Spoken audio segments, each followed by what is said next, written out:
Kebun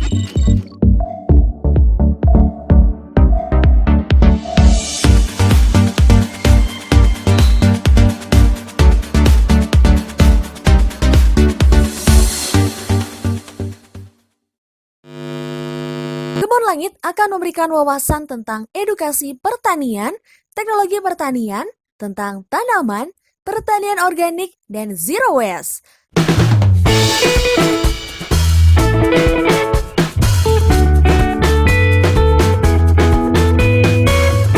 Sebelum lanjut ke videonya, kamu bisa dukung dengan cara klik tombol subscribe, like, and komentar di bawah ini ya.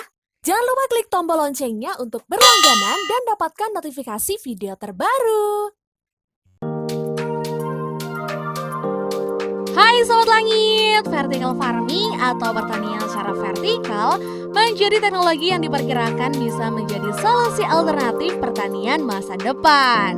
Sebelumnya, kami sudah pernah membahas tentang vertical farming di daerah Afrika Selatan yang dalam proses budidayanya memanfaatkan cahaya alami dari sinar matahari. Sobat bisa menonton videonya sekarang atau setelah video ini, linknya sudah ada di description ya. Oke, kembali lagi tentang teknologi vertical farming. Seiring pertumbuhan populasi manusia, maka kita akan membutuhkan lebih banyak pertanian. Kita coba akan membahas tentang Amerika Serikat. Menurut media, Amerika Serikat memiliki 10% dari lahan pertanian dunia. Namun antara tahun 1992 sampai 2012, seluas 31 juta hektar lahan dibangun untuk keperluan pembangunan atau sekitar 175 hektar per jamnya karena tajamnya pertumbuhan populasi. Sebenarnya ini terjadi tidak hanya di Amerika saja, tapi hal ini terjadi di seluruh dunia.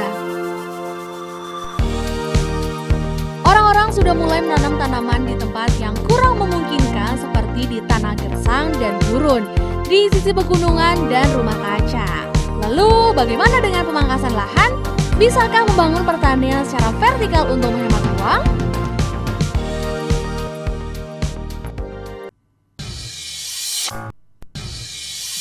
Perusahaan Swedia bernama Plantagon sudah mulai menerapkan inovasi teknologi pertanian dengan pembangunan gedung pangan dunia senilai 40 juta US dollar dibuka pada tahun 2020.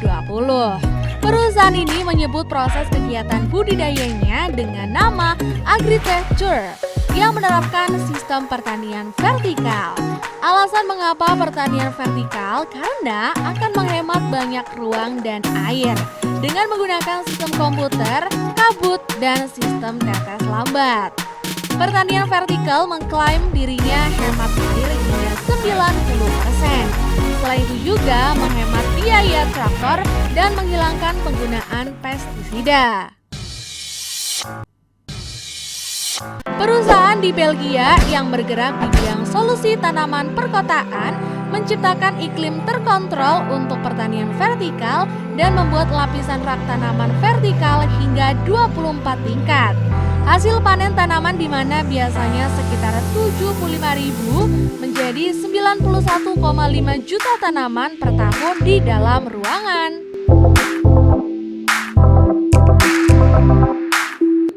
Perusahaan ini juga menjual satu paket kit pertanian vertikal yang dapat menumbuhkan tanaman hingga 54.000 tanaman per tahun dengan kemampuan bawaan untuk mengontrol cahaya, tingkat kelembaban, dan nutrisi untuk setiap jenis tanaman. Semua diatur menggunakan komputer. Tanaman dapat tumbuh lebih cepat dalam pertanian vertikal. Mayoritas tanaman yang ditanam pada pertanian vertikal adalah sayuran seperti kubis-kubisan, pakcoy, selada, mint, sawi, kemangi, daun bawang, dan lain sejenisnya. Pertanian vertikal didukung oleh energi terbarukan dan mendaur ulang banyak sumber daya alam seperti penggunaan lampu LED hemat energi yang mampu mengurangi konsumsi daya. Sementara corak cahaya yang digunakan sebagian besar warna biru dan merah sehingga membuatnya lebih hemat. Proses produksi tanaman yang optimal juga memungkinkan petani vertical farming mengurangi jumlah penggunaan air dan banyak yang menggunakan sistem pemanenan air hujan, bahkan mengumpulkan dan mendaur ulang air yang mengembun di dalam lingkungan terkendali. Pendekatan siklus air tertutup ini memiliki manfaat untuk mencegah masuknya unsur hara dan pupuk yang merusak tanah atau terbawa oleh air sungai. Meskipun biaya dan ketersediaan lahan untuk pertanian vertikal di daerah perkotaan terbukti menantang, banyak perusahaan menemukan tempat budidaya yang memungkinkan seperti rumah dalam kontainer yang dirancang ulang, tempat bekas pabrik, dan gudang bekas. Fasilitas seperti pada Aerofarm di New Jersey mengontrol hasil panen di lingkungan tertutup, di mana hampir semuanya mulai dari pencahayaan dan suhu sekitar media tanam maupun nutrisi dikontrol dengan cermat. Fasilitas ini juga menggunakan rak vertikal yang luas untuk mengoptimalkan ruang. Terkait lokasi, dibandingkan dengan pertanian konvensional yang biasanya berada di tempat yang jauh dan terpencil, pertanian vertikal ini lebih dekat ke daerah perkotaan yang sudah mapan.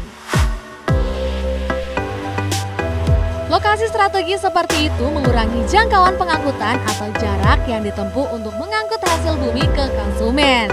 Secara garis besar dapat mengurangi emisi O2. Penciptaan geografi kondisi terkontrol memberikan banyak manfaat seperti proses produksi pertanian dengan pencahayaan, air, dan suhu yang semuanya dapat dioptimalkan untuk menghilangkan resiko iklim ekstrim dan meningkatkan laju produksi. Selain itu, menghilangkan kerugian dari serangan hama, mengurangi kebutuhan akan penggunaan pestisida berbahaya, dan meningkatkan kualitas produk.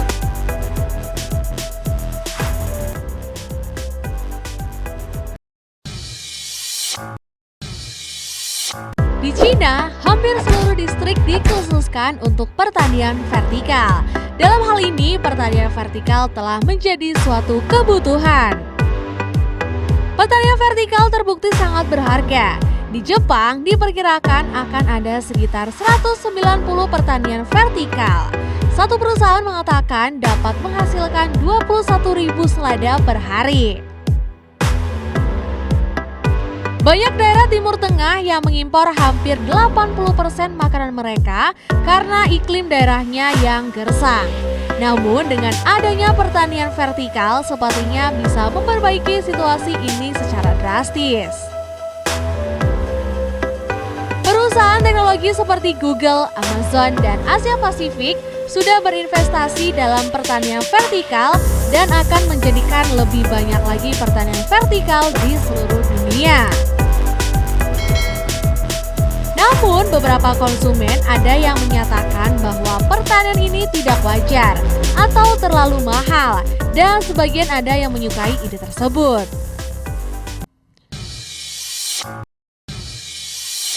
Teknologi vertical farming terlepas dari kelebihannya juga memiliki kelemahan. Di antaranya seperti kesulitan dalam penyerbukan. Pertanian vertikal terjadi di lingkungan yang terkendali tanpa kehadiran serangga. Oleh karena itu, proses penyerbukan perlu dilakukan secara manual yang memakan banyak tenaga dan biaya. Biaya tenaga kerja.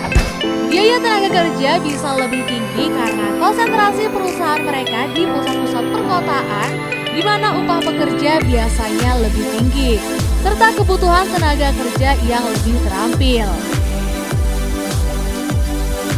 Kelayakan finansial dari metode pertanian ini masih belum pasti, karena masih dalam kajian oleh para pakar ekonomi.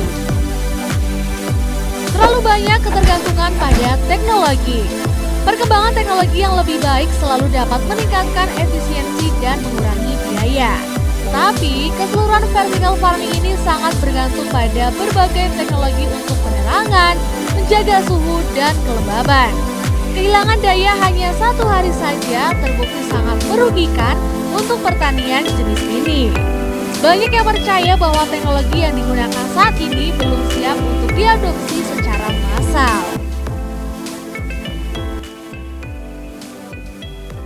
Itulah sekilas tentang pertanian vertikal atau vertical farming di beberapa negara. Jadi gimana nih menurut kalian sob? Apakah tertarik untuk mencoba vertical farming? Semua bisa menanam. Yuk, mulai dari rumah. Sekian dan terima kasih.